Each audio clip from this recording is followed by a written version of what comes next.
Welcome back to Diecast Graveyard. Here's an update on the 67 Firebird. I've had so many questions and comments that I wanted to address them. The front end here was tweaked.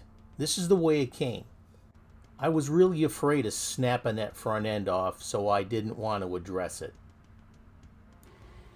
One of the things I wanted to show you on a video here, or at least this video, this was a car that was sent to me by one of my subscribers, or one of the subscribers to the page.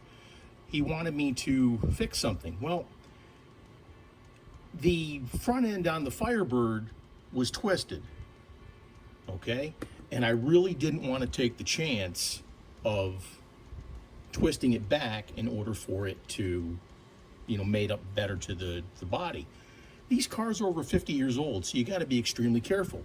Well, the reason he sent his car to me is he tried to pry it away with a screwdriver, okay? And this is his regular base, or his base that came with the car, all right? This is why you got to be super careful when you go to bend or twist or anything like that. This is what I was afraid of doing to the Firebird.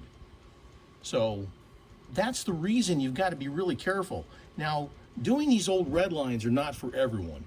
I mean, everyone can do them, like I tell you, which is the case. You can do it, but you've got to be aware of these things so you don't make the same mistakes that other people do, or I do, or whatever, when you go to do this, because this is the result. Now, fortunately, I had an older car that I had in my stash that I wasn't using, so I'm going to use the base on that one to rebuild his car. All right.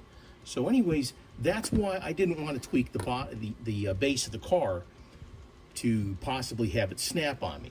Now, I did bend it back in place, and you'll see the results here in just a minute.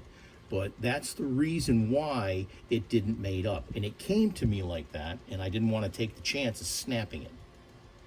I just wanted to bring that to your attention.